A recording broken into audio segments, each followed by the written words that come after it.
नमस्कार साथियों, आज आपके लिए बहुत बड़ी खुशखबरी आई है। राजस्थान चयन बोर्ड ने आपके जूनियर अकाउंटेंट और टीआरए एग्ज़ाम्स के लिए एग्ज़ाम डेट डिक्लेयर कर दी है, जो कि 14 सितंबर 2023 है। मतलब 14 सितंबर के लिए आपकी एग्ज़ाम डेट कंफर्म हो गई है। तो अब अपन बात कर लेते हैं, अपन आज वीडियो में क्या डिस्कस करेंगे। तो अपन बात करेंगे जूनियर अकाउंटेंट और टीआरए एग्ज़ाम के लिए राजस्थान सेवा नियम के पार्ट फर्स्ट के अध्याय 3 सेवा की सामान्य शर्तों के लिए जो एमसीक्यूज बन सकते हैं अपने, उसके बारे में अपन डिस्कस करेंगे। तो अपना क्वेश्चन फर्स्ट है, परीक्षाधीन प्रशिक्षणार्थी को उसके पद का न्यूनतम वेतन कब से दिया जाता है। मतलब प्रोबेशनर ट्रेनिंग को उसका जो पोस्ट होगी, उसका जो मिनिमम पे है, जो उसका सैलरी होगी फर्स्ट, वो कब से दी जाएगी। मतलब आप अपने को पता है कि परीक्षाधीन प्रशिक्षणार्थी को 2 साल जो प्रोबेशन होएगा उसमें अपन उसको फिक्स रेमुनेशन में देते हैं, जबकि उसका जो मिनिमम पे होगा, जो उसको सैलरी मिलेगी, एक तरह से पे मिलेगी, वो उसको मिलेगी परीक्षाधीन प्रशिक्षणार्थी के रूप में सेवा पूर्ण करने पर। मतलब 2 साल की सेवा जब वो पूर्ण कर लेगा, 2 साल या जो अगर एक्सटेंड हो गई हो उसकी अवधि, तो वो पूर्ण कर लेगा, उसके बाद उसकी मिनिमम पे उसको मिलता है। तो यहाँ ऑप्शन ब आएगा अपना। फिर क्वेश्चन सेकंड है, राजस्थान सरकार द्वारा नई नियुक्ति पर परीक्षाधीन प्रशिक्षणार्थी के रूप में सेवा करना किस दिनांक से अनिवार्य किया गया है। मतलब राजस्थान गवर्नमेंट ने प्रोबेशनर ट्रेनी के रूप में सर्विस, मतलब जो प्रथम नियुक्ति होगी, नई नियुक्ति होगी, उसमें प्रोबेशनर ट्रेनी के रूप में आपको सर्विस करनी पड़ेगी 2 साल तक। तो ये रूल कब से लागू किया गया है, कब से अनिवार्य किया गया है, कंपलसरी कब से हुआ है ये। तो यहाँ ऑप्शन से आएगा अपना 20 जनवरी 2006, 20/01/2006 से ये कंपलसरी किया गया है। इसके बाद से प्रोबेशनर ट्रेनी के रूप में आपको 2 साल निकालने पड़ते हैं, उसके बाद ही आपको फिक्स करते हैं। फिर क्वेश्चन थर्ड है, सामान्यतः परीक्षाधीन प्रशिक्षणार्थी के रूप में कर्मचारी अधिकतम कितने समय तक रहता है। तो नॉर्मली अपन ने जैसे बात की है कि परीक्षाधीन प्रशिक्षणार्थी मतलब प्रोबेशनर ट्रेनी, उसको 2 साल तक लगभग वो रहता है, हो सकता है लेकिन वो एक्सटेंड भी हो जाए किसी वजह से, तो वो 2 साल या विस्तारित अवधि तक उसको रहता है। तो यहाँ ऑप्शन ब आएगा, 2 वर्ष या विस्तारित अवधि तक वो प्रोबेशनर ट्रेनी रहता है। फिर क्वेश्चन फोर्थ है अपना, परीक्षाधीन प्रशिक्षणार्थी की सेवा के संबंध में कौन सा कथन नियमों के अनुसार सही नहीं है। मतलब प्रोबेशनर ट्रेनी की सर्विस के संबंध में कौन सा जो अपना स्टेटमेंट है वो एज पर रूल्स नहीं है। मतलब रूल्स और कुछ कहते हैं, जबकि ये स्टेटमेंट में कुछ और दे रखा है। तो यहाँ देखो, यह केवल 20 जनवरी 2006 या बाद के नियुक्त कर्मचारियों पर लागू है। बिल्कुल, ये प्रोबेशनर ट्रेनी के लिए ये डेट फिक्स की हुई है, उसके बाद नियुक्त कर्मचारियों पर ही लागू होता है। इस अवधि में नियत पारिश्रमिक दिया जाता है, बिल्कुल फिक्स रेम्यूनरेशन ही आपको मिलता है, ये भी बात सही है। इस अवधि को वार्षिक वेतन अवधि के लिए गिना जाता है, ये बात आपकी गलत है। इस अवधि को वार्षिक वेतन अवधि के लिए नहीं गिना जाता है। ये मतलब इंक्रीमेंट के लिए आपको इस अवधि को नहीं गिनेंगे। जो ये प्रोबेशनर ट्रेनिंग की 2 साल या जो भी एक्सटेंडेड अवधि होगी, उसको इंक्रीमेंट के लिए काउंट नहीं करते हैं, ये बात गलत है। जबकि द ऑप्शन जो है, इस अवधि के पूर्ण होते ही पद के न्यूनतम वेतनमान में वेतन दिया जाता है। तो वो अपन ने पहले ही बात की थी, 2 साल या जो भी आपका एक्सटेंडेड पीरियड है, वो पूर्ण होते ही जो आपका पद का जो मिनिमम पे होगी उस पर आपको फिक्स किया जाता है, उस पर वेतन देना स्टार्ट हो जाता है। फिर क्वेश्चन फिफ्थ है, परीक्षाधीन प्रशिक्षण अवधि में कर्मचारी माना जाता है। मतलब प्रोबेशनर ट्रेनी पीरियड जो होगा उसमें कर्मचारी को क्या मानते हैं। तो यहाँ ऑप्शन ए आएगा, सेवा पर। मतलब उसको ड्यूटी मानते हैं, मतलब जो आप प्रोबेशनर ट्रेनी हो लेकिन उसको आपकी ड्यूटी का पार्ट मानते हैं। फिर क्वेश्चन सिक्स्थ है, नवीन नियुक्ति पर आयु के संबंध में प्रावधान किस नियम में है। मतलब जो आपकी न्यू पोस्टिंग होएगी तो उसके लिए जो एज की जो आपको क्राइटेरिया दे रखा है आयु के लिए, आपकी जो उनने लिमिटेशंस दे रखी है उसके बारे में आपको डिफाइन कर रखा है, वो किस प्रोविज़न जो दे रखे हैं वो किस रूल में है। तो वो नियम 8A में है आपके लिए। तो यहाँ ऑप्शन ब आएगा, नियम 8A। फिर अपन बात करते हैं नेक्स्ट क्वेश्चन की। क्वेश्चन नंबर 7 है, राजस्थान सेवा में पदों पर नियुक्ति के संबंध में प्रावधान कहाँ निर्धारित है। मतलब कोई राजस्थान सेवा में कोई भी पोस्ट होएगी, उसके संबंध में जो पोस्टिंग होएगी, किसी भी पोस्ट के लिए आपकी अपॉइंटमेंट होएगा, उसके संबंध में प्रोविज़न कहाँ दे रखा है, उसके बारे में रूल्स कहाँ पर बन रखे हैं। तो यहाँ ऑप्शन ब आएगा, उस पद के संवर्गीय सेवा नियमों में। तो जो भी पोस्ट होगी उसका जो भी कैडर होएगा उसके जो सेवा नियम बन रखे होंगे, हर कैडर के सेवा नियम अलग अलग होते हैं। जैसे अधीनस्थ लेखा सेवा का अलग कैडर है तो उसके लिए अलग से रूल्स है, उसके हिसाब से कैसे अपॉइंटमेंट होएगा, कैसे उसकी पोस्टिंग करवाएंगे, कैसे उसकी एग्ज़ाम होगी। वैसे ही अलग से नर्स की जो वैकेंसी निकलेगी उसके लिए अलग रूल है, पटवारियों के लिए अलग है, एलडीसी के लिए अलग रूल है। तो वो जो कैडर में जो उसके सेवा नियम दे रखे हैं उसमें उनका प्रावधान किया हुआ है नियुक्ति के संबंध में। फिर क्वेश्चन 8 है राजस्थान सेवा में प्रवेश की निर्धारित न्यूनतम आयु कितनी है। मतलब राजस्थान गवर्नमेंट में आपको सर्विस में प्रवेश करने के लिए, एंट्री के लिए, मतलब अपॉइंटमेंट के लिए मिनिमम एज क्या डिसाइड कर रखी है गवर्नमेंट ने। तो यहाँ ऑप्शन द आएगा। अब आप सोच रहे होंगे 16 साल कैसे हो सकती है जबकि 21 साल बोलते हैं। ये 21 साल लगभग जो वैकेंसीज़ है उसमें 21 साल रहती है, बाकी कुछ जो वैकेंसीज़ है उसमें ये 16 साल भी है। तो मिनिमम एज कुछ वैकेंसीज़ के हिसाब से 16 साल है। तो आप कंफ्यूज मत होइएगा, यहाँ पे अगर क्वेश्चन में ये पर्टिकुलर नहीं पूछता है किसी एग्ज़ाम के लिए तो यहाँ मिनिमम एज 16 साल है। मतलब मिनिमम कोई भी आ सकता है 16 साल में भी राजस्थान गवर्नमेंट सर्विस में।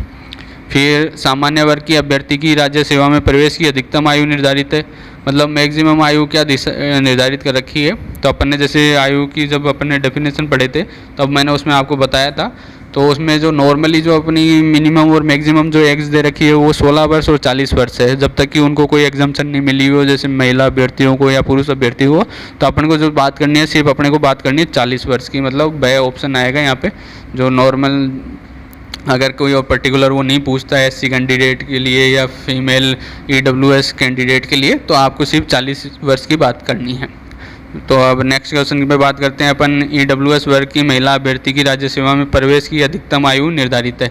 तो अपन ने जैसे पहले ही बात की थी कि 40 वर्ष तो मिनिमम मैक्सिमम सबके लिए है, लेकिन इसमें कुछ को एग्जाम्पशन दे रखी है, मतलब रिलैक्सेशन दे रखा है यहाँ सरकार ने।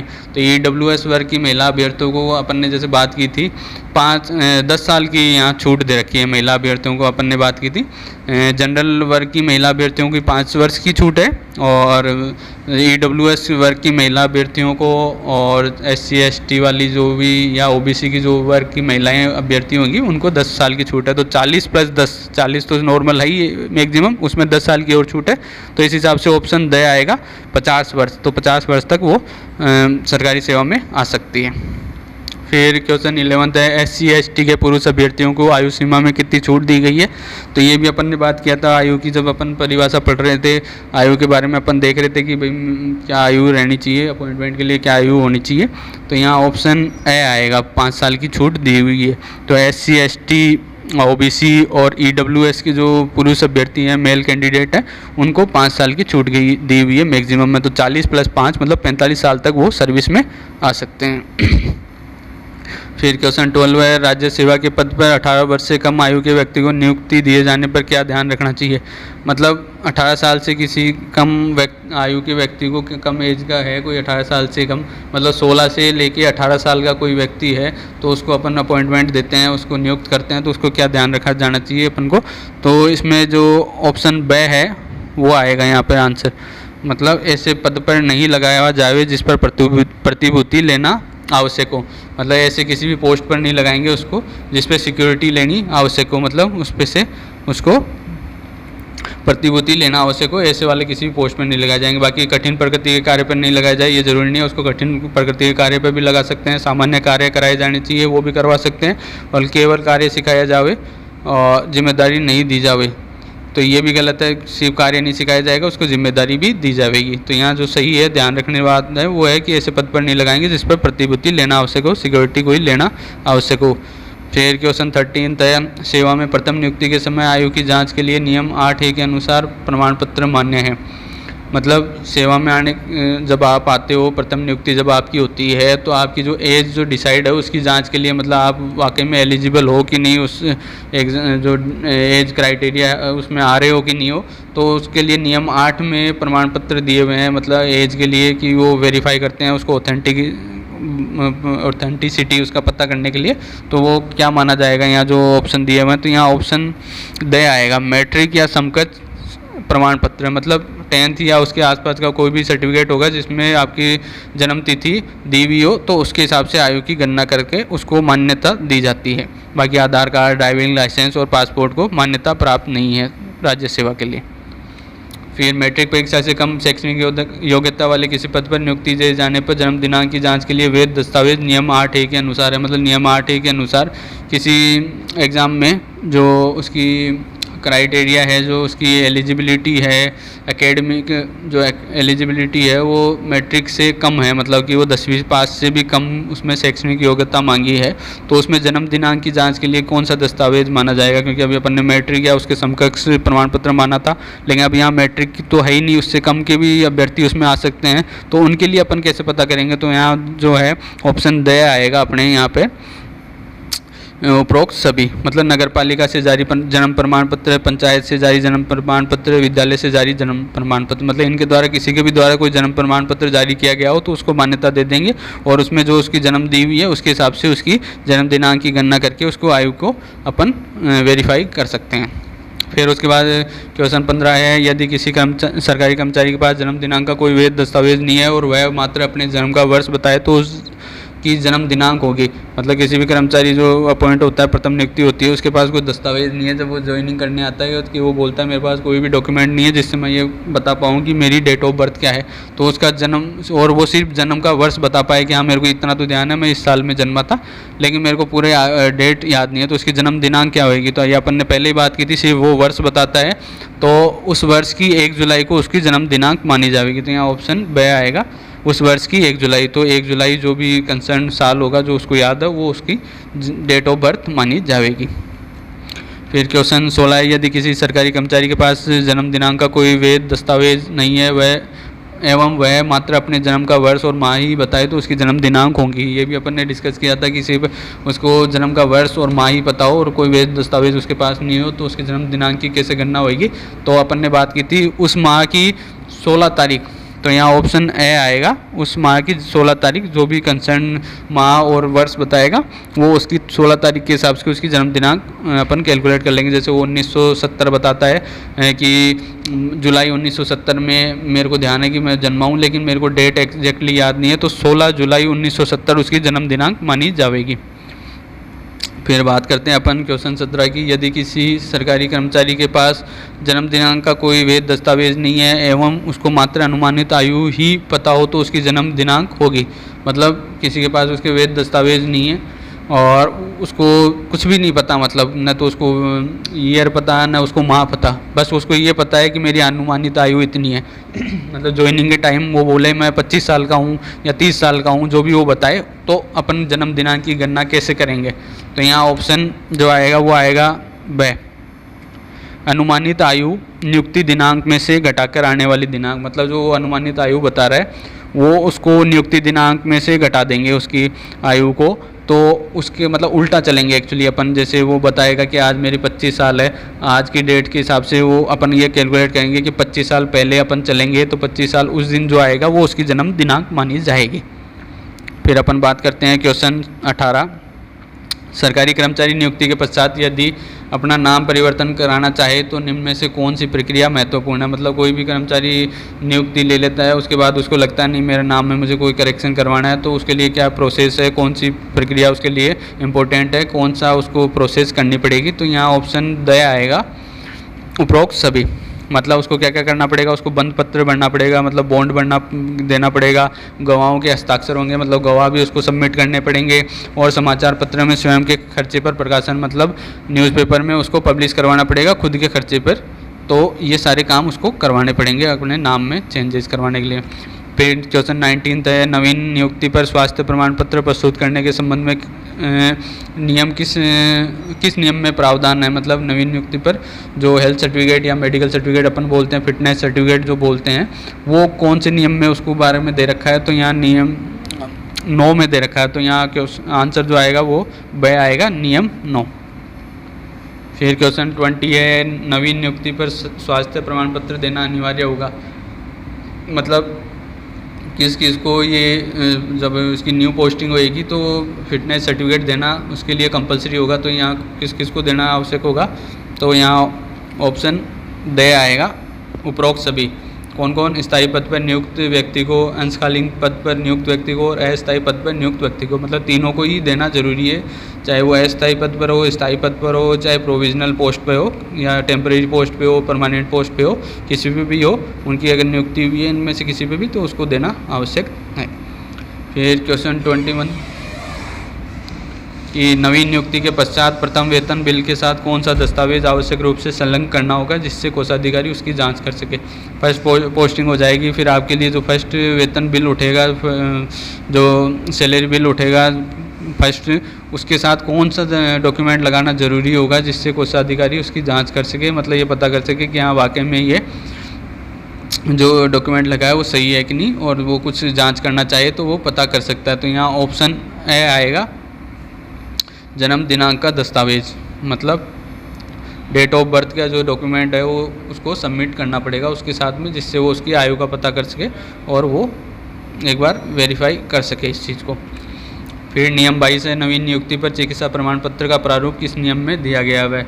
मतलब जब आपकी फ्रेश अपॉइंटमेंट होएगी, न्यू अपॉइंटमेंट होएगी, तब आपके मेडिकल सर्टिफिकेट का या फिटनेस सर्टिफिकेट का जो प्रारूप दिया गया है, जो परफॉर्मा है, वो किस रूल में, किस नियम में उसको दे रखा है, तो वो नियम 10 में है। फिर क्वेश्चन 23 है, स्थायी नियोजन के नियुक्त कर्मचारी को नवीन नियुक्ति पर शारीरिक स्वस्थता का चिकित्सा प्रमाण पत्र किस स्तर के अधिकारी द्वारा जारी किया हुआ होना चाहिए। मतलब वही जब आपकी परमानेंट पोस्टिंग हो जाती है, अपॉइंटमेंट हो जाता है, तो जो कर्मचारी को है फ्रेश अपॉइंटमेंट पर, जो वही अपन बात कर रहे थे फिटनेस सर्टिफिकेट, मेडिकल सर्टिफिकेट जो होगा वो कौन से चिकित्सा अधिकारी द्वारा जारी किया होना चाहिए, मतलब कौन उस पर साइन करेगा, कौन अथोराइज है उसका चिकित्सा अधिकारी का, अपन कौन से चिकित्सा अधिकारी का प्रमाण पत्र मान्य करेंगे। तो यहाँ ऑप्शन ब आएगा, जिला चिकित्सा अधिकारी या उससे उच्च पद का चिकित्सा अधिकारी, मतलब CMHO या उसके ऊपर का जो भी अधिकारी होएगा वो उसके लिए एलिजिबल है, मतलब उसके लिए अथोराइज्ड है कि वो मेडिकल सर्टिफिकेट जारी कर सकता है, उसी का अप्रूव करेंगे। फिर क्वेश्चन 24 है, महिला कर्मचारियों के मामले में नवीन नियुक्ति पर स्वास्थ्य प्रमाण पत्र लिया जाता है। मतलब जो फीमेल जो सर्वेंट होगी, फीमेल जो कर्मचारी होगी, उनके मामले में जो फ्रेश नियुक्ति होगी उनकी, उसके तो वो मेडिकल सर्टिफिकेट किससे लिया जाएगा, मतलब कौन देगा उनका। तो यहाँ ऑप्शन द आएगा, महिला चिकित्सा अधिकारी का, मतलब किसी भी महिला चिकित्सा अधिकारी का वो प्रमाण पत्र, स्वास्थ्य प्रमाण पत्र दे सकती है, उस पर कोई ऑब्जेक्शन नहीं लगेगा कि वो जरूरी नहीं है जिला चिकित्सा अधिकारी हो या कोई प्रमुख चिकित्सा अधिकारी होना आवश्यक है। महिला चिकित्सा कर्मचारियों के मामले में किसी भी महिला चिकित्सा अधिकारी का प्रमाण पत्र मान्य है। फिर क्वेश्चन 25 है, निम्न में से किस कर्मचारी को नवीन पद पर नियुक्ति के समय स्वास्थ्य प्रमाण पत्र की आवश्यकता नहीं है। मतलब कि कौन से जो कर्मचारी होंगे, एम्प्लॉय होंगे जिनको फ्रेश पोस्टिंग पर, जो फर्स्ट पोस्टिंग या नवीन पद पर पोस्टिंग होएगी उनकी, तो उनको मेडिकल सर्टिफिकेट या फिटनेस सर्टिफिकेट देने की आवश्यकता नहीं है, कंपलसरी नहीं है उनके लिए। तो यहाँ ऑप्शन द आएगा, उपयुक्त सभी। कौन कौन? जिसकी प्रतियोगी परीक्षा पूर्व में चिकित्सा परीक्षा हुई हो, मतलब जिनकी जो कंपटीशन एग्ज़ाम हुई हो, कॉम्पिटिटिव एग्ज़ाम हुई हो, उसमें पहले से ही उनका मेडिकल हो चुका हो, मतलब चिकित्सा परीक्षा पहले ही हो चुकी हो। 3 माह से कम के लिए नियुक्त है स्थायी कर्मचारी, मतलब टेम्परेरी जो एम्प्लॉय होगा जिसको 3 माह से कम समय के लिए ही लगाया गया है, तो उसको भी ज़रूरी नहीं है। और एक पद से बिना व्यवधान के दूसरे पद पर जाने पर, मतलब किसी को एक पोस्ट से हटा के दूसरी पोस्ट पर लगाते हैं बिना किसी इंटरप्शन के, बिना किसी व्यवधान के, तो उसको भी मेडिकल सर्टिफिकेट देने की आवश्यकता नहीं है। फिर यहाँ क्वेश्चन 26 है, वो अपना रिपीट हो गया वापस से, तो अपन इसको स्किप करते हैं। फिर क्वेश्चन 27 है, निम्न में से किस कर्मचारी को नियुक्ति के समय स्वास्थ्य प्रमाण पत्र की आवश्यकता नहीं है। मतलब किसी कर्मचारी को अपॉइंटमेंट के समय या पोस्टिंग के समय अब मेडिकल सर्टिफिकेट नहीं देना पड़ेगा, कंपलसरी नहीं है। तो यहाँ कौन आएगा? तो यहाँ ऑप्शन ए आएगा, सेवानिवृत्ति के तुरंत पश्चात पुनर्नियुक्त कर्मचारी। मतलब कोई कर्मचारी रिटायर हो जाता है और उसके तुरंत पश्चात ही वापस सरकार में लग जाता है, पुनर्नियुक्त हो जाता है, रीअपॉइंटमेंट हो जाता है उसका, तो उसको कंपलसरी नहीं है देना मेडिकल सर्टिफिकेट। जबकि स्थानीय निधि से वेतन प्राप्त कर्मचारी जिसको सरकारी पद पर नियुक्त किया जाए, मतलब लोकल फंड से प्राप्त कोई सैलरी प्राप्त कर रहा हो, वो कर्मचारी अगर सरकारी पद पर आए, मतलब सरकारी सेवा में आ जाए, मतलब लोकल बॉडी से कोई जिसका ट्रांसफ़र होके वो सरकारी सेवा में आ जाए, तो उसको देने की आवश्यकता है।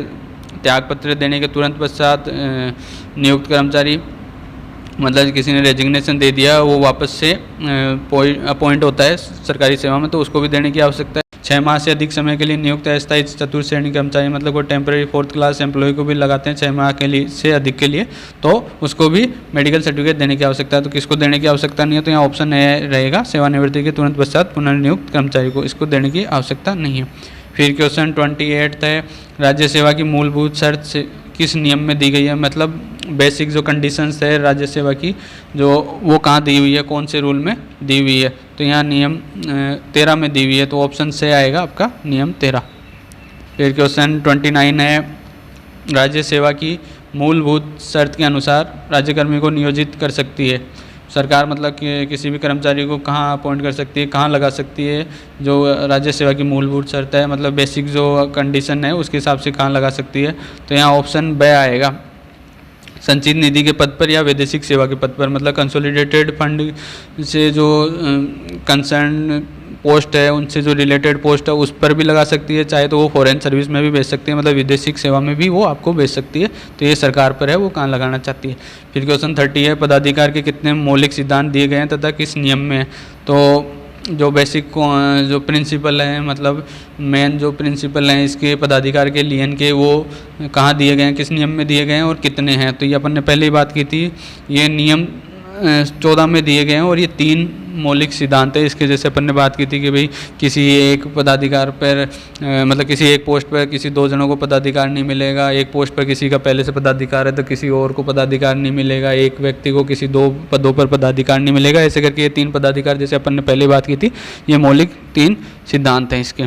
फिर क्वेश्चन 31 है, एक समय में एक स्थायी पद पर 2 या 2 से अधिक व्यक्तियों की नियुक्ति नहीं की जा सकती है, किस नियम में वर्णित है, तो यहाँ ऑप्शन 14A में ये दे रखा है, ए आएगा नियम 14A, तो इसमें दे रखा है कि एक समय में एक स्थायी पद पर 2 या 2 से अधिक व्यक्तियों को नहीं लगा सकते हैं, तो ये उसका मौलिक सिद्धांत है लियन का, तो उसके में ये दे रखा है अपने। फिर क्वेश्चन 32 है, पदाधिकार का अर्जन RSR के किस नियम में दिया गया है, मतलब राजस्थान सेवा नियम के किस नियम में लियन का जो अर्जन होगा, जो उसको अपन कैसे एंड करेंगे लियन को, तो उसके बारे में बता रखा है, तो वो नियम 15 में अपने को बता रखा है अर्जन के बारे में। फिर क्वेश्चन 33 है, पदाधिकार का अर्जन किया जाता है, मतलब लियन कैसे एंड होएगी, मतलब पदाधिकार कैसे मिलेगा किसी भी कर्मचारी को, तो यहाँ ऑप्शन से आएगा, स्थायी रूप से रिक्त पद पर स्थायी नियुक्ति होने पर, मतलब किसी भी परमानेंट पोस्ट पर जो पहले से वैकेंट है, रिक्त चल रही है, उस पद पर स्थायी नियुक्ति हो जाए, उसकी मतलब परमानेंट पोस्टिंग हो जाए, तो उसको पदाधिकार मिल जाता है उस पर। फिर क्वेश्चन 34 है, कर्मचारी निम्न में से कब अपने मूल पद पर पदाधिकार नहीं रखता है, मतलब अपने जो मेन उसकी पोस्ट है, परमानेंट पोस्ट जो उसको मिली हुई है, जो मूल जो पद है उसका, उस पर उसका लियन नहीं रहता है, मतलब कब कौन सी सिचुएशन में उसका पद मतलब उसका लियन ख़त्म हो जाएगा, तो यहाँ ऑप्शन ब आएगा, अन्य पद पर पदाधिकार प्राप्त करने पर, मतलब किसी स्थायी पद पर, किसी अन्य स्थायी पद पर उसको लियन मिल जाता है, दूसरे पद पर उसको पदाधिकार प्राप्त हो जाता है, तो वो पूर्व के पद पर अपने मूल पद पर पदाधिकार खो देता है, तो यहाँ नियम ब आएगा, अपने मूल पद पर वो नहीं रहता है पदाधिकार उसका। फिर नियम 35 है, कर्मचारी कब पदाधिकार अपने मूल पद पर बनाए रखता है, मतलब कब उसका मूल पद पर पदाधिकार बना रहेगा, कौन सी सिचुएशन में, कि वो हो भी जाए तो भी कोई फर्क नहीं पड़ेगा, उसका मूल पद पर उसका पदाधिकार बना रहेगा, तो यहाँ ऑप्शन द आएगा, उपरोक्त सभी, मतलब सारी कंडीशंस में उसका पदाधिकार अपने मूल पद पर बना रहता है, मतलब किस किस में, वैदेशिक सेवा में प्रतिनियुक्ति पर, मतलब किसी फॉरेन सर्विस में उसको डेपुटेशन पे लगा दें तो भी मूल पद पर उसका पदाधिकार रहेगा, निलंबन काल में मतलब उसको सस्पेंड हो गया हो, सस्पेंशन जो पीरियड चल रहा है उसमें भी उसका पदाधिकार मूल पद पर रहता है, और कार्यग्रहण काल अवधि मतलब ज्वाइनिंग टाइम जो होगा उसमें भी उसका कार्यभार जो पदाधिकार होगा वो मूल पद पर उसका जो मेन पोस्ट है उसकी जो उस पर बना रहता है। तो साथियों, ये अपन ने आज बात की कि अध्याय 3 के जो क्वेश्चंस बन सकते हैं अपने TRA और जूनियर अकाउंटेंट एग्ज़ाम के लिए, बाकी जो अध्याय 3 से संबंधित और क्वेश्चन जो बन सकते हैं उसको मैं नेक्स्ट वीडियो में लेकर आऊँगा आपके लिए, तब तक प्लीज़ वेट कीजिए। उम्मीद करता हूँ वीडियो पसंद आई होगी, वीडियो पसंद आई हो तो लाइक अवश्य कीजिएगा और अपने फ्रेंड्स के साथ शेयर ज़रूर कीजिएगा। पुनः आपको मैं बता रहा हूँ आपके लिए बहुत बहुत खुशखबरी है कि भाई एग्ज़ाम की डेट आ गई, तो साथियों तैयारी में जुट जाओ अच्छे से, और अपने को कैसे भी एग्ज़ाम में पास होना है, इसको क्रैक करना है, तो बेस्ट ऑफ लक। और मेरे चैनल को सब्सक्राइब नहीं किया तो प्लीज़ चैनल को सब्सक्राइब जरूर कीजिएगा। जय हिंद, जय भारत।